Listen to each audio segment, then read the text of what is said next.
Hello bachcho, let's read the question first. The question says that in the following questions, a statement of assertion is followed by statement of reason R. Option 1 says that if both assertion and reason are true and reason is correct explanation of assertion, then mark 1. Option 2 says that if both assertion and reason are true but reason is not correct explanation of assertion, then mark 2. Option 3 says that if assertion is true but reason is false, then mark 3. Option 4 says that if both assertion and reason are false, then mark 4. Second option कह रहा है कि आपका कि the speed of light in still water is not same as that in flowing water. Reason में कह रहा है speed of light in water is not independent of relative motion between observer and medium. So student सबसे पहले आपको समझना की concept क्या यूज हो रहा है इसमें। सो की concept is speed of light.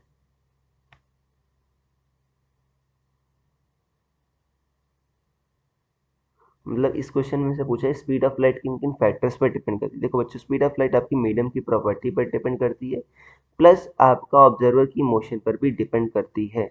In case of अगर मान लो आप ऑब्जर्वर आपका किसी मीडियम में मूव कर रहा है अदर देन आपका एयर वैक्यूम, तो उस केस में आपका ये ऑब्जर्वर की मोशन पर भी डिपेंड करता है।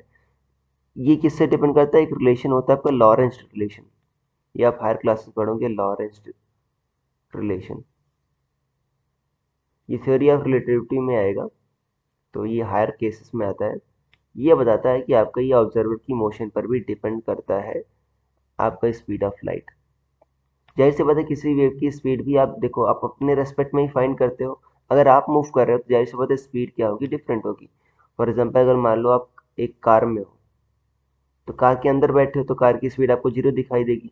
अगर आप कार के बाहर हो तो उसी कार की स्पीड आपको नॉन जीरो दिखाई देगी अगर कार मूव कर रही है तो जरूर ये हम कह सकते हैं कि भाई ऑब्जर्वर की मोशन पर आपका वेव की मोशन डिपेंड करती है। पहला कह रहा है speed of light in still water is not same as that in flowing water.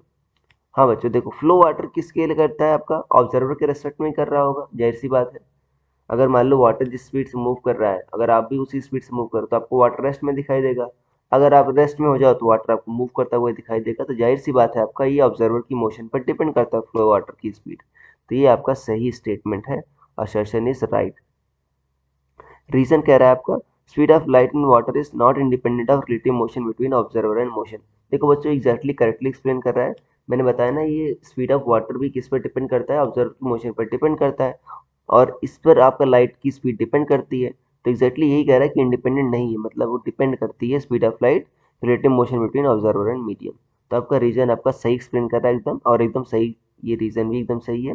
तो हम क्या कह सकते हैं, कौन सा ऑप्शन सही है? Your final answer will be option number 1। both assertion and reason are true and reason is correct explanation of assertion. So I hope you understood it well. Best of luck.